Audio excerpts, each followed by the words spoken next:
Welcome back into Queen City News Plus, another edition of Carolina Sports Live Plus. We have Joey Rogers, and we have for the very first time our very own Mike Lissette making his appearance here on CSO Plus. Mike, welcome to the program. I'm excited to be here. Do I get any gifts for being a guest like they do on Carson back in the day, or no? We get you a free gift card to Jersey Mike's. There we go. One of your favorite dinner break spots. So, we'll give you a Subway. Well, with Jersey Mike's, Subway, all the 90 Culver's. That's another one. There's no broccoli, though. Don't eat the broccoli. Do not. For the love of all things good and holy. Do not eat the broccoli from Culver's. There goes the sponsor. Yeah. We're not having any of that. But a lot going on here in the sports world across the Carolinas.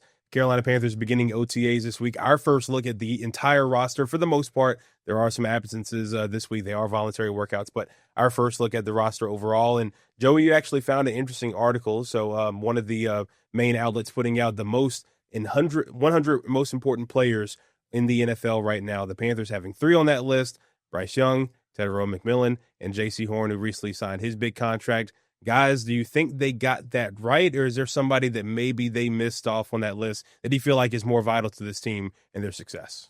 No, first off, the article was confusing because they listed the 100 most valuable players in the NFL. They did it by team and by division. So, you'll have guys out of order. It was confusing. Bryce Young was 50, Tedero 51, and you got to believe there's different people in there. But 100%, they got it right in terms of those 3 for the Panthers.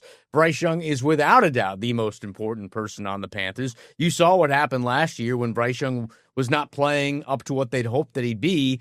They were not a good team. When Bryce started to get on the level of being a good quarterback, making quick decisions, making the right decisions, Carolina started winning games. The McMillan one's interesting to me because obviously he's a rookie, and obviously you're going to get rookie things from him. But, I mean, if you remember, that was a controversial pick. There were a lot of people, Gabe and I were in that room when they made that deal. The media was stunned. I mean, we thought they were going to go with someone defensively. So Canales and Morgan both sort of put their reputations on the line to get that pick.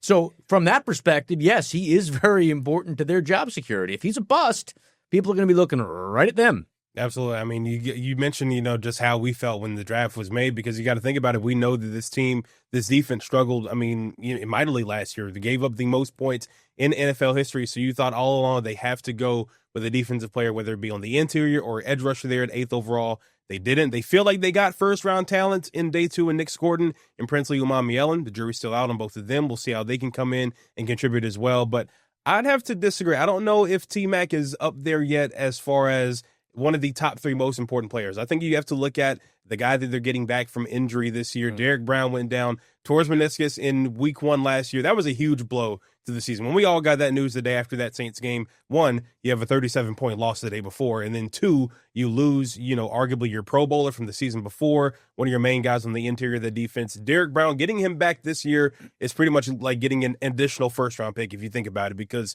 we saw him have, over 100 tackles as an interior defensive lineman the season before. So I think when you bring him, absolutely, NFL record there, made the Pro Bowl for a reason and got a big payday as well. So I think that is probably the guy that I would put there. I'd agree J.C. Horn, because you got to have a solid lockdown corner in the secondary. And Mike, like you mentioned, Bryce Young, everything really depends on him. We want to see him take that leap. We want to see what we saw those last 3 games of last season carry over and be on display for an entire 17-game schedule this year. So are you saying that Brown is more important than Young, or you still got Young number 1? I'd have Young 1. I'd put Derek Brown 2, and then I'd put J.C. at 3. See, I disagree with that, and this is my hot take of the day. Oh. Bryce Young is obviously on the list, and it's a boring pick, but it's true. But he's 3rd for me. Really? First, I would put Derek Brown. Okay. You mentioned 103 tackles last year, which was a record for interior defensive linemen. The Panthers gave up 179 yards on the ground last year. Not good.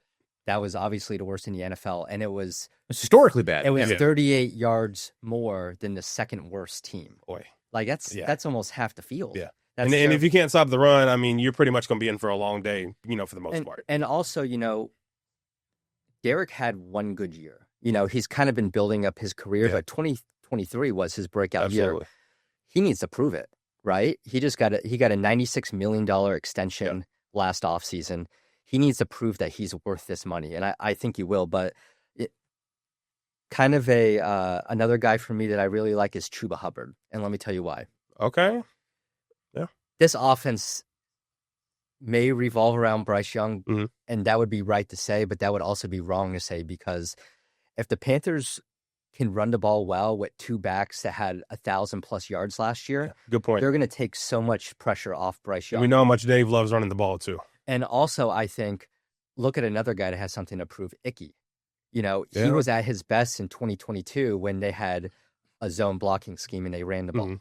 So if they can go back to that, I think he's going to. Especially the back half of Yeah. that season, what they were able to do. I guess it comes down to what your definition of importance is. I mean, I understand both of your points, but for me, Derek Brown's not selling tickets. I don't think they're people that are going to see. Derek Brown's a great player, but Bryce Young is the one that's selling tickets. If Bryce is bad and the team is bad, they're going to be looking at Bryce Young. They're not usually going to be blaming Derek Brown the same way that Bryce Young is going to get the blame. No, That's fair. But you don't want to be giving up 35 No, you're not points wrong. a game either. No, you're not wrong. But Yeah. I'm saying he's got him at third, so that's my counter to that. I mean, I would argue that Chuba's number one, because if the Panthers can, I would say I want to hear this. Yeah. if the Panthers can control the time of possession, then you don't have to lean on a defense that, let's be frank, none of us trust. That's defense is a good offense. Do you if you're able to control the ball. I don't. But this ain't 1998. Running backs are. Have you seen Saquon Barkley? Running backs are still very valuable. Fair point. Contrary to popular belief, I know like everybody's been talking about they have a very short shelf life and everything, but we just saw Saquon Barkley have one of the better seasons, All right. from a running back in our lifetime, or at least in a very long time. I know you have Adrian Peterson, LaDainian Thomas. Look who was It's been a drafted while. at 5 this year. Ashton Jeanty. The running back. I'll take the L on that maybe point. coming back. Yeah, I'll take the L on that. So I think if Chuba and Rico can run the ball, you can control time of possession. On paper, it's a really good 1-2 punch. You're I not definitely want to see leaning it on in that action. defense. I think the offensive line would be better blocking for the run than blocking for the pass. And then I'd you agree open with up you there. shots down the field. And that's a lot less pressure on T-Mac and on Leggett and on those guys to perform. And obviously, they still need to be explosive down the field. Yeah. We need to see strides from Bryce Young, but we're not sitting here thinking Bryce Young needs to be Aaron Rodgers in year can't. 3, right? Yeah, He can. That's just not him. He needs to make incremental improvements Mhm. that lead to wins. But I just think if you can run the ball, control the clock, Get that play action game you're gonna going. win a lot more games. And I think we're having, bigger possession receivers too, like a T-Mac, like Yeah. a XL. I think, a lot of those, maybe more intermediate routes where they're able to really kind of use their body to box out guys, especially in the play action game, is going to better suit them too. So I think, Chuba Hubbard definitely valuable. So I think, we'll obviously see how the season plays out. But Chuba, Rico Dowdle should have been a 1-2 punch. But Yeah. I think everybody's excited to see big number 95 back on the field, playing for the team, and already seeing him at OTAs this week. I mean, obviously he was working off to the side, not in team drills, but just to have him back on the field, definitely a welcoming signing, just to have him around, and definitely, a guy that this defense will surely be able to lean on this year, because, they're looking at this team being able to make a lot of improvements, and they're dealing with a lot of young guys too. I mean, you have Trevon Merritt coming over from in free agency. You have 2 rookies who are likely going to be counting on in that edge rusher spot. So I think we'll kind of see how things play out. But, a lot of guys are important to this roster, but I think the main thing, you want all of those guys to fully stay healthy. I mean, J.C. Horn has dealt with injuries over the course of his career. Derek Brown, too. If you're able to have, pretty much all of your main standouts on the field all at once, I think we can see this team it's into new heights. Hopefully. And one more thing, I don't disagree with the J.C. Horn pick, Yeah. but with Horn, we've never doubted his talent. No, the talent's always been there. With him, He was drafted 8th overall for a reason. We saw it in college. With him, it's just been staying healthy. So how are you going to tell a guy, hey, you better stay healthy because you're one of our most important? Like, that's just you guys. That's just up to fate, right? Like, you can't control stuff like that. You stop getting hurt. Yeah. I mean, NFL injuries. How could you do this to me again? Injuries are bound to happen. I mean, it's the NFL. Like you, He's on the field, he's going to perform. Yeah, absolutely. Like there's no doubt about that. When he is on the field, he's going to lock down this side of the field. And you got Mike Jackson, a guy who came on strong at the end of last year that they brought back too. So the pieces are there. You just want to see, guys really live up to their, potential that they have, and everybody be able to on the field. So we'll see how these important pieces are able to help the Panthers get some wins this year. But we got to talk our other pro team here in the Carolinas as well, here in the Queen City, the Charlotte Hornets. Bit of a quiet time for them, but we are getting ready for the NBA draft. We know the Hornets will be picking 4th overall this year. The commercial break, a bit of a tease there in the draft lottery. Everybody's so excited. Oh, we're finally going to get into the top 3, maybe the top pick. And as soon as they come back from the break during the lottery, hearts are broken. Are you surprised? Nah. I mean, at this point, you look over the past few years, like the Hornets, they've been so close, but they just never been able to get it done in the lottery. It is what it is. People have their own opinions about that as well. But we got to talk about what's coming up next, the NBA draft. The Hornets, obviously picking fourth overall, but over the course of their history, there have been maybe some questionable decisions, and I think we're going to talk about some of the ones that we think maybe been good, maybe not so good over the course of their tenure. Mike, what are some of the first ones that come to mind? I know it's not probably the most glaring to everybody, but the one that gets me just because I was there and I witnessed both players developing in college was not picking Donovan Mitchell and going with Malik Monk. Yeah. Oof. Donovan Mitchell, to me, and I was covering Louisville for a good 4-year stretch, and I was there for Mitchell's years there, and I was there for Monk's years in Kentucky. Mitchell loved Jordan. The reason why he wears number 45 is because bringing him into the conversation. Like Mitchell. I mean, he true. wore like, and matter of fact, and I know this sounds like kind of weird, but like I remember watching Mitchell play in college and thinking like, this reminds me how Jordan played in college. Like he played very much under Rick Pitino's system. It kept him in check, but you saw that all the fundamentals were there. He was probably even a better spot up shooter than Jordan was coming into the league. So I thought plus this guy had incredible jumps out of the building and just an electrifying player, a really, really good guy. Like I got to know him really well out in Louisville, and I was like, man, this is a guy that you'd want on your team. And Jordan went with Malik Monk, and I to this day, and I remember it's puzzling. I remember thinking watching Mitchell, and I'll say this, I remember thinking even watching Mitchell back then is he was only 6'4", and I meant, gosh, if he were 6'6", this guy'd be top 3 easily. 6'4"? Yeah, I thought he was like 5. No. No, easy. No. I mean, now we're talking NBA, height here. Like Allen Iverson was listed as 6'1". Yeah, he was. Barkley was labeled as 6'6", but he was really 6'4" on a good day. So I'm sure there's some NBA inflation going on there. But I remember thinking wearing the shocks in the shoes. Yeah, if Mitchell were taller, they'd have a whole new argument. But I still didn't think that that's a guy you want. And he took Malik Monk, and it just, to me, right off the bat, what are you doing? And I know hindsight's 20/20, but even then I thought, no, that's not right. And even though Monk has turned out to have somewhat of a solid career, I mean, you look at what Donovan Mitchell's been able to do. Yeah. I mean, a perennial all-star, obviously led the Cleveland Cavaliers to being a top seed this year. I mean, they had a heck of a squad up there. I think, that's definitely one of the first ones that come to mind. But I mean, right away, when he was with the Jazz, too. I mean, his rookie season, it was just, holy moly. I didn't know Donovan Mitchell was this good. I mean, he was... Didn't know he had it in his bag, He was coming out scoring 28, 30 a game. I mean, now, again, college protects guys from really showing the full... But True.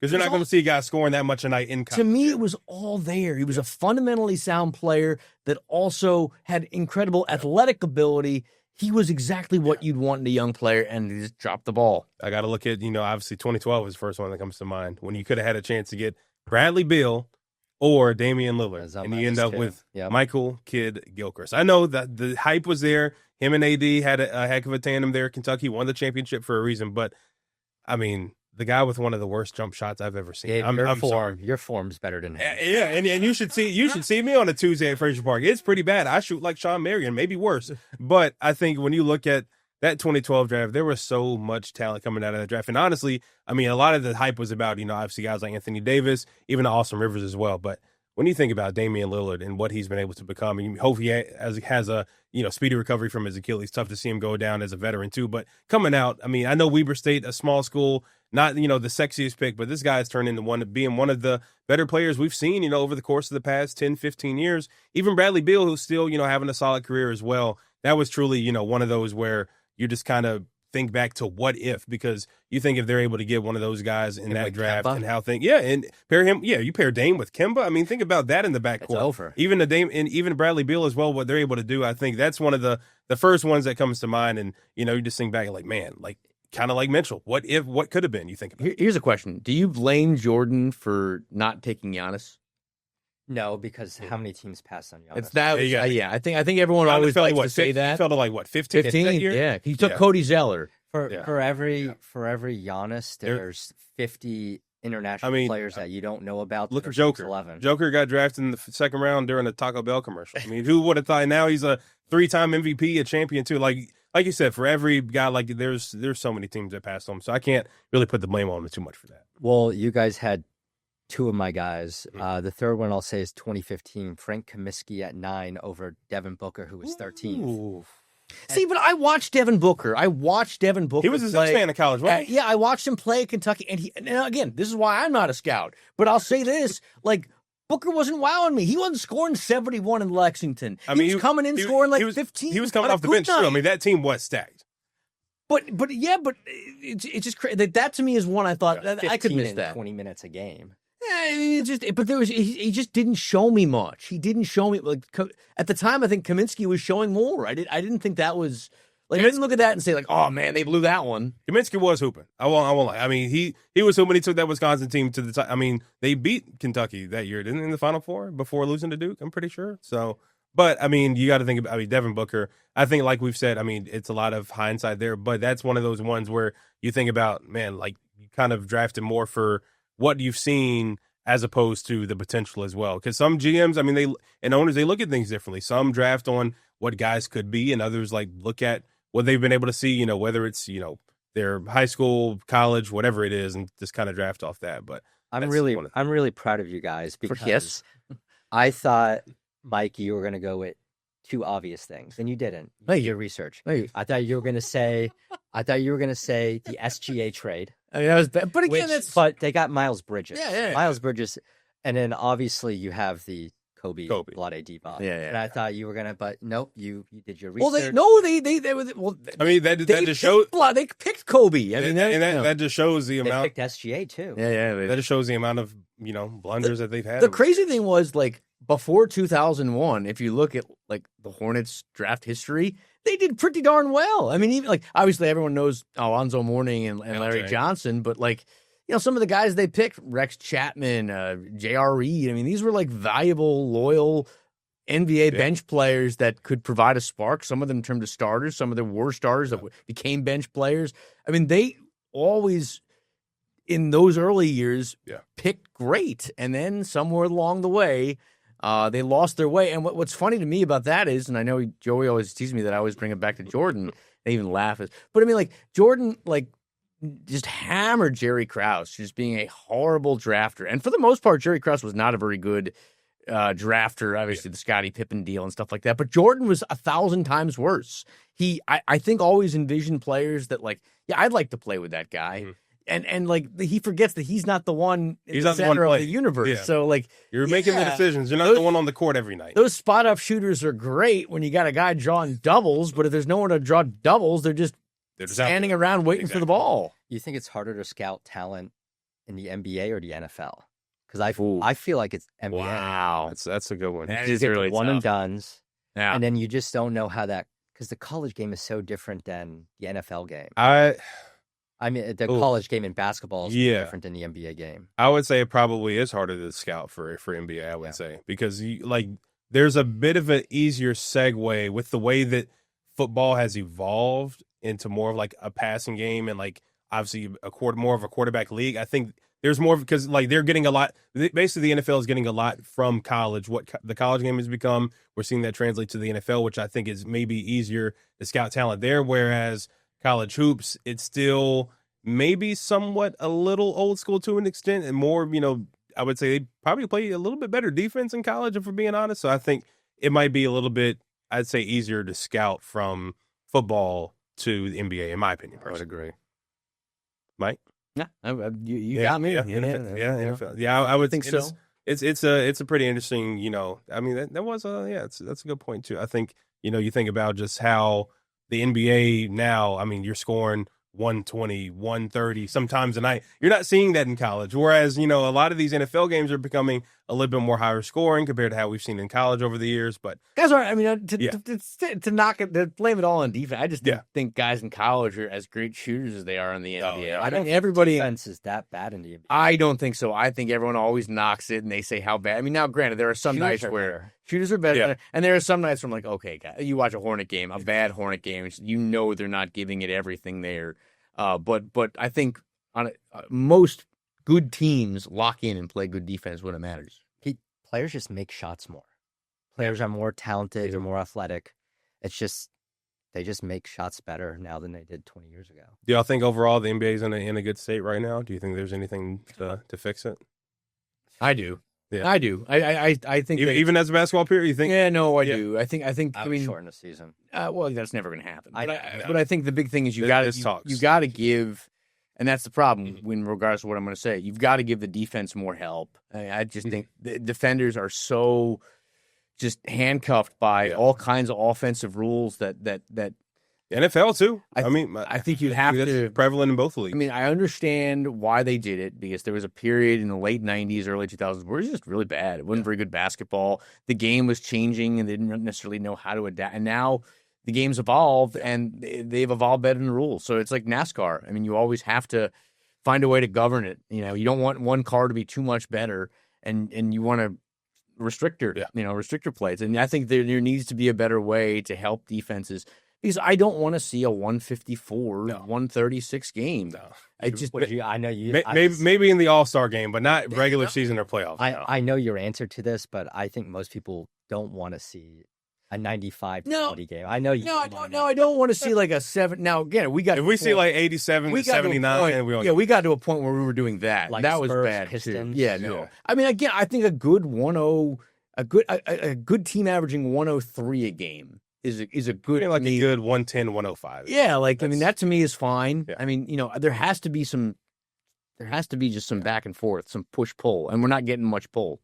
Yeah. Well, you mentioned NASCAR. This segues us into our final topic of this show. We got to talk about, obviously, we had the Coke 600 this past weekend. Ross Chastain making an incredible pass there with about 6 or 7 laps to go to get the win in the Coke 600, his first crown jewel. And speaking of passes, there are a lot of drivers out in the field who are, among some of the better ones in this sport right now at passing, at being able to get through the field. I mean, he started P40 in a backup car, was able to work his way up. Which was they built in the day? Yeah, they built that in the day. I mean, they were at the shop until, he said, 2:30, and then they were back there at 5:30 to get ready for Rome wasn't built in the day, but Ross Chastain's car was. And they got it done, too. So I think you're looking at him. I mean, you're looking at guys like, even a Chase Elliott. I mean, he's the only driver to finish every race in the top 20 this year, still looking for that win, but he's among one of the better ones, too. And I think that's really what you need, especially on a lot of these mile-and-a-half tracks we have coming up, some of the road courses, too, in order to get these wins. I got Kyle Larson. I mean, Kyle Larson, oh boy, here we go. Oh man, here we go. We got the prop. Wow. So is this your top guy? We got Ross Chastain here. Where did you get that from? So funniest story about this. My wife was in Birmingham, and we have friends from Nashville that were visiting her this past weekend. And I had mentioned a long time ago we were talking about Ross Chastain, and my friend is a big Kevin Harvick fan, and he retired obviously full time. But so I guess somewhere along the way, they found a Ross Chastain hat, gave it to my wife on Sunday before the race. She brought it back home from Birmingham, and it's just ironic that he won the race. But Lillian's a good luck charm. Are you saying that's the reason why Ross Chastain won? No, I'm saying that's why he's my pick for the best last lap finisher, because Ross Chastain's a boom or bust driver. Yeah. You're either not going to hear about him because he's finishing in the back of the pack or he's competing. I mean, we all know about Hale Mellon and what he did in Martinsville. I miss Villain Chastain. I miss him doing stuff like that when he punched Noah Gragson on pit road. Him and spinning out Hamlin. Like we need that in this. I think that's what we personally need in the sport. Guys with personality, guys that just have a little bit of edge to them, but you also want them to be good as well. And Chastain's certainly proven that. And I think Chastain was labeled as the bad guy for a while, and he's kind of gone through a slump where you don't really talk about him that much outside of when he wins at Charlotte. But he's had 3 top 5s, I think, this year. Yeah. He's been running very, very well. But he's also had a few races where he's just in the back of the pack. Yeah. So, I mean, he's a boomer bust guy. But if he's in contention late, you just can't count out him doing something crazy. And there's not really a better celebration. No, he has the best one. I mean, everyone wants to see that. Him and Suarez. Suarez has the pinata. We saw last year in Atlanta. So I think, the track, honestly, if you look at all 3 of the track house guys, you have Suarez with the pinata, which we saw last year in Atlanta, the 3 wide finish. You have Chastain with the watermelon. Then you have SVG kicking the rugby ball into the stands. So I think everybody needs to take something out of Trackhouse's bag. But you don't want to celebrate too pre-planned. No, the watermelon thing. What's your celebration? What would yours be? Just take a big liter of Snapple and just. Would you do the rock bottom off of your car, like just onto the front stretch, just for the heck of it? I mean, could I rock bottom someone? Or you can rock bottom somebody. A runner up and just give him the elbow. Put an elbow pad on to kind of ease the pain there. Yeah, that'd be my celebration. I like that. We'll go with that. 1 lap. you need one driver to drive one lap for a week. You wouldn't take Larson? I mean, I feel like Larson's the easy choice because he's the outside of him. We talking. So, but why? I mean, so why? Because he's so darn dominant that he's not in that position. Like you said, he's the thing that made me laugh on Sunday was he was the favorite to win, and there was a good chance he wasn't even going to be at the race. That's how good he is at this point. Like, well, he made sure to crash his way at it. Yeah, I mean, and he did start P2. He just had some tough luck. I mean, I just don't. And I mean, it was tough. I mean, especially when you think of the logistics of doing things. I personally don't think he's attempting the double anytime soon. I think that's so. It's interesting because he said it on Sunday. He alluded to the fact that he would like to do the Indy 500 again, but he alluded to it's too tough doing it both days. But then on Monday there was an award show, and he made a comment where saying, "If I don't do it next year, I'm going to have." FOMO and feel like I'm missing out. But when something. push comes to shove, his responsibilities in that 5 car for Hendrick Motorsports, I mean, as probably the face of the entire group, he needs to be in that car in the 600. So I think when it comes to... they're doing a documentary. Amazon. They were the whole weekend. I asked one of them, I said, what if he does it again next year? And the woman said, we ain't going to be back for it. I'll tell you that much. We got 2 years of this stuff. Yeah. And I think just the travel and the logistics of it, I think the only thing that could benefit him is like the start times of a race, either the 500 being moved up, 600 being pushed back, but then 600 is a 4.5, almost 5-hour race. You don't want to move it back too much. I think he would only do Indy again when he's not running Cup full time. Who knows when that's going to be? Because obviously he's only about 31, 32 years old. He should be in the 5 car for a while for the foreseeable future. I would think. And I don't want to use this word lightly, but doing the double is almost gimmicky because. How so? Because they're both very serious, very prestigious races. And the whole allure of him doing the double is that he's traveling. I don't remember the stat we ran on. Was it 5,300? Yeah, about 57 miles. Some insane number. Like you could drive to Ireland, flew to Ireland or something. You can't drive to Ireland. Yeah. Fly to Ireland. Yeah, thank you. That was the story behind it. Is all the going back and forth. When it comes to the actual race, he's not a top flight IndyCar driver. He can do it. Yeah. Now, but he's not among the best. He's a top flight Cup Series driver. Oh, absolutely. Or NASCAR driver at any level. Yeah. I'm sure he could drive trucks. Yeah, he can drive anything pretty much at this point. And so if he got an engine, he'll be in it. And so I feel like it's just kind of like a PR gimmicky move. And now that he knows he can physically, because remember last year he finished the 500, but because of the rain at CMS, didn't even have a chance to get in the 500. Didn't have a chance. Yeah. This year, there was also rain there too. Remember that was also This year he got to race in both, and he crashed out in both, and that's the crashing is just a situation. The of double DNS of stuff. That's not on him, but what more are you proving by doing it again? It's just causing extra strain on the teams. It's causing extra strain on you. True. No, absolutely. The shine has kind of worn off doing the stunt. Now, if there's another driver down the road that wants to do, like, so let's say Willie B wants to give it a go. True. I'm willing to see another driver give it a go. But as far as Kyle Larson, I could see a young up and comer. Somebody that just once they get to that point, like if Carson, maybe a guy like Carson Osevar, which I love, his personality, what he does is great for the sport. Eventually, he's going to get into victory lane soon in the Cup Series. If he's able to, develop and become, one of the better guys in the garage, I'd like to see a guy like him do it. Because if you think about, just his personality, I mean, they had him in a GTA style commercial, promoting a race in Homestead and, even hopping on Twitch in delays. Like, the guy has a lot of personality, brings a lot of charisma to the sport. I'd like to see a guy like him down the road possibly try it too, but I sort of get your point, because I think NASCAR does love it when this happens, but I think if it's happening every year, then it's done. It's almost like the Olympics every 4 years. Every 4 years a new guy tries to double, and then you see how far something like that. Yeah. And Larson would rather win one of those races and absolutely complete both of them. Now, a crazy idea, and I don't know, this is such a hypothetical, but what about a triple? You have someone that drives the truck race on Friday, Xfinity on Saturday, Indy 500 on Sunday.